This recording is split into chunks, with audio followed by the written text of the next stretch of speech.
Добрый вечер. В эфире информационный выпуск Амшепшара. Сегодня в программе. Верных отключений не будет. Брифинг руководителя Черноморэнерго Аслана Басария. История одной находки. Продолжается поиск пропавших без вести защитников Кавказа в Великой Отечественной войне. О войне без войны. Выставка фотохудожников из Донецка в Сухуме. Несколько дней назад в Минске состоялась встреча абхазских и грузинских энергетиков. Ее главная тема – реабилитационные работы на Ингургэс. Об итогах этой встречи рассказал сегодня на брифинге руководитель Черноморэнерго Аслан Басария. Подробности в материале Рената Шакая. Из-за ремонта Ингургэс прекратит выработку электроэнергии на 3-4 недели в текущем году и на 3-4 месяца в 2018. Но существует вероятность того, что в будущем году ремонт ГЭС затянется на полгода. Об этом сообщил руководитель Черноморэнерго Аслан Басария. Деривационный туннель, связывающий плотину и станцию, на время ремонта будет закрыт. Все эти обстоятельства и обсуждались на встрече в Минске.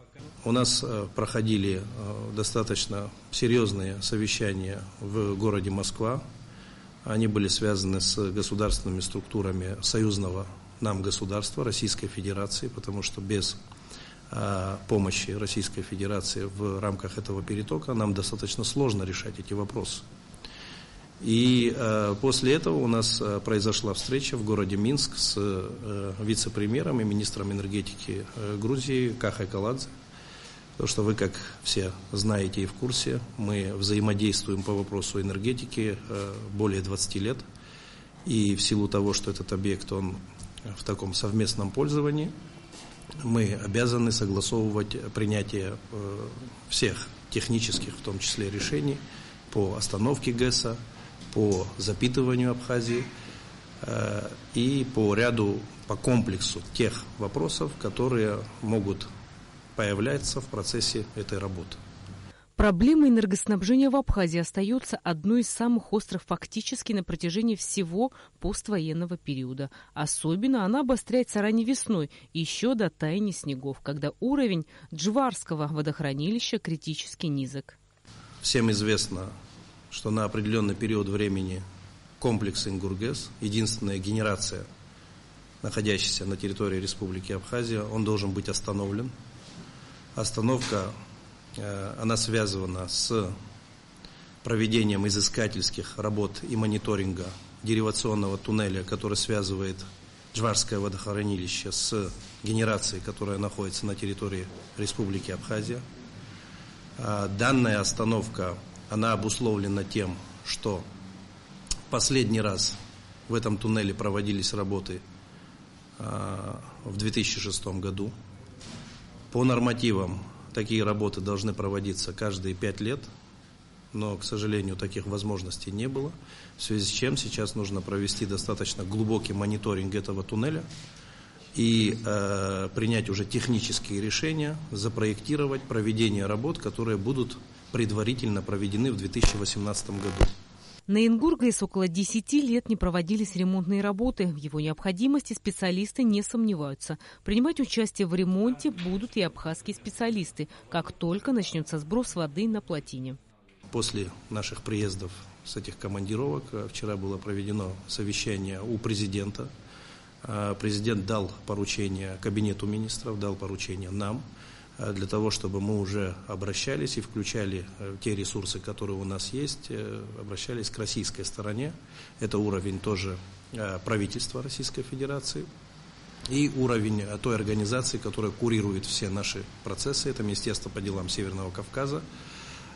Буквально сегодня, завтра у нас будет уже понимание того, как нам двигаться в этом отношении. И если понадобится, мы, конечно же, срочным образом вылетим в Российскую Федерацию, в город Москва, для того, чтобы урегулировать оставшиеся вопросы. Все это время республика не может остаться без электроэнергии. Для решения проблем с электроснабжением нужен так называемый переток, сказал Аслан Басария и сообщил, откуда именно будет поступать свет в Абхазию. По перетоку, который мы планируем получить с Российской Федерации, предварительный расчет нам показывает, что речь будет идти о 200 миллионах киловатт-часах. Теперь хочется чуть-чуть рассказать о том, сколько это стоит денег. Приблизительно цены на такие перетоки различные, они варьируются от 4 с лишним центов до 7 центов. В нашем случае речь будет идти приблизительно о 4 центах, и при пересчете это, опять же, предварительно, потому что рынок будет впоследствии видоизменяться, это стоит порядка от 2 рублей 30 копеек до 2 рублей 50 копеек. Понятно, что всех интересует вопрос того, будет ли переложено это бремя на наших абонентов. Естественно, в данном случае этого не произойдет, потому что тарифы у нас не изменились. Касаясь электроснабжения страны, во время снегопада Аслан Басари отметил, что несмотря на загруженность линий электропередачи, энергосистема Абхазии не дала сбоев. Он также заверил, что в ближайшее время веерные отключения не планируется. Рената Шака, Алексей Гухова, Абхазское телевидение. В Центральной избирательной комиссии Республики Абхазия продолжается регистрация инициативных групп по выдвижению кандидатов в депутаты.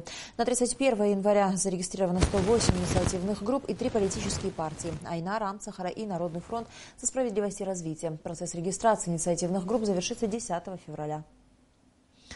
Сегодня в МИД Абхазии прошла встреча с представителями международных неправительственных организаций, зарегистрированных в Республике Абхазия.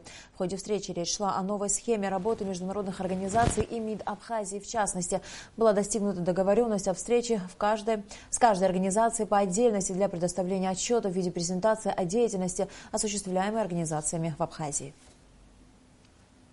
В МИД Абхазии состоялась встреча с главами международных неправительственных организаций и специализированных агентств ООН, осуществляющих свою деятельность на территории Республики Абхазия. Темой встречи было повышение эффективности помощи, предоставляемой Республике Абхазия международными организациями. Во время встречи мы представили также новый департамент, созданный в Министерстве иностранных дел, департамент по взаимодействию с международными организациями.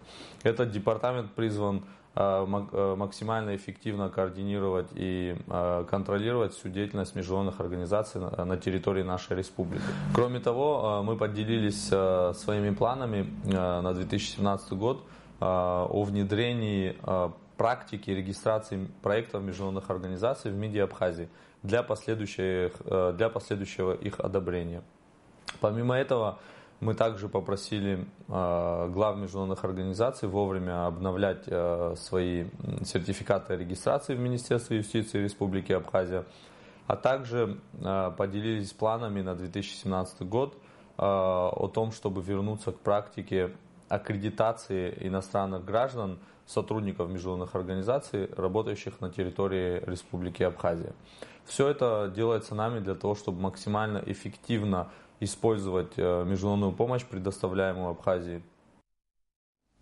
С окончания Великой Отечественной войны прошло уже много лет, но не все останки солдат, защитников Родины еще найдены.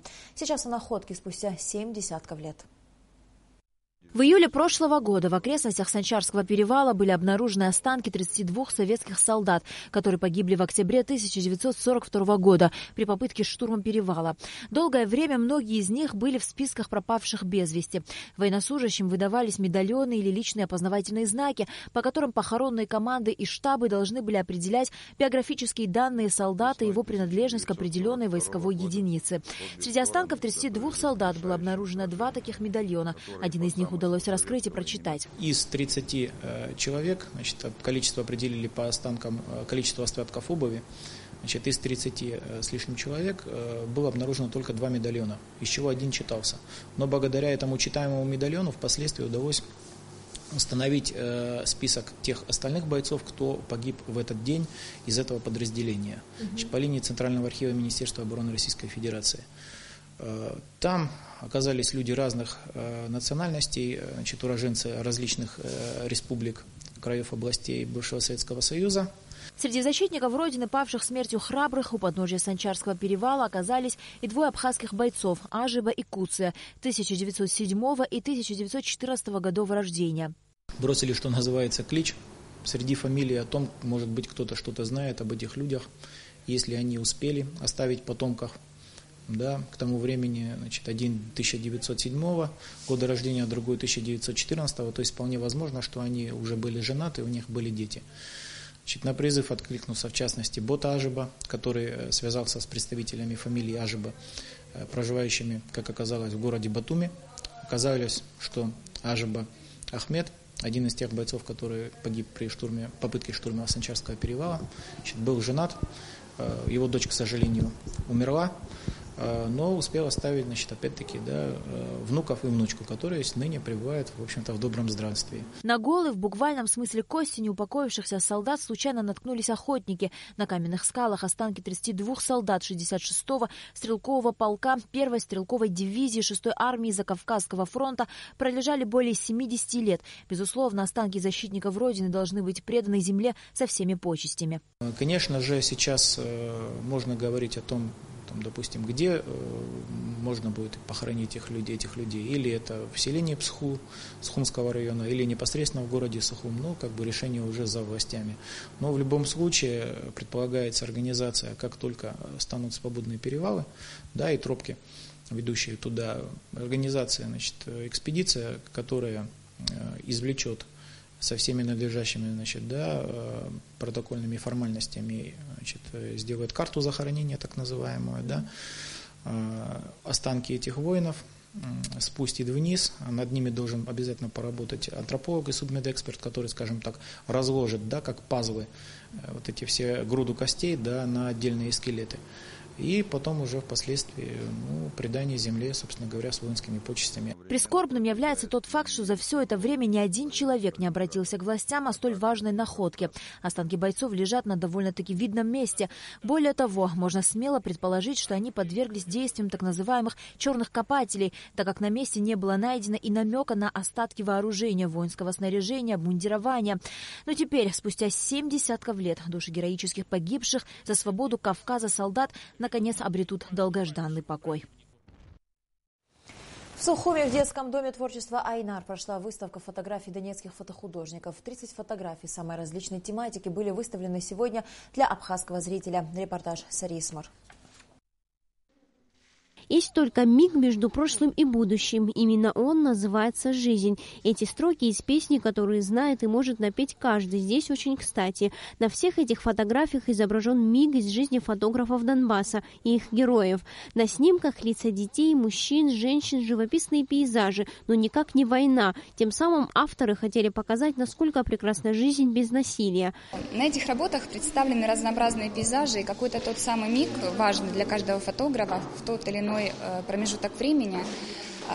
Здесь вообще представлен сегодня военный Донбасс, но со стороны, другой стороны медали, да, то есть с красивой стороны. Несмотря на то, что у нас сейчас не совсем простое время на нашей земле, каждый фотохудожник видит даже в этом времени какой-то тот миг, значимый для него. И вот в этих снимках они это выразили. Все эти снимки сделаны в военное время, но они далеки от страшной реальности. Вот улыбающиеся глаза детей, а вот и фото, которое невозможно не умиляться. На ней ребенок так искренне обнимает кошку. Каждая из этих фотографий – это надежда на светлое будущее. Они были выбраны из 200 фотографий на выставке в Донбассе и представлены у нас благодаря Государственному комитету по молодежной политике. Государственный комитет Республики Абхазия всегда очень с интересом относится к подобным инициативам. Более того, когда с подобной инициативой выступили наши друзья из Донецкой Народной Республики, никакого другого ответа, кроме как сказать «да, конечно», и поддержать этот интересный проект, у нас просто никаких мыслей других не было. Любое подобное или другое мероприятие, связанные с инициативой от наших друзей из Донецкой Народной Республики, естественно, будут приветствоваться и поддерживаться нами. Тем более, что такая интересная выставка, интересные работы. Красота в деталях и в искренней улыбке, или же в открытии чего-то нового, ранее неизведанного. Все эти фотографии как бы в подтверждение этому. На лицах детей настоящие эмоции, которые останутся надолго в памяти посетителей выставки. Сария Смыр, Тимур Гугохия, Абхазское телевидение. И в завершении выпуска о погоде. По сообщению гидрометеослужбы, завтра в Абхазии ожидается переменная облачность без осадков. Температура воздуха ночью минус 2-4, днем 4-6 градусов. Температура морской воды плюс 8.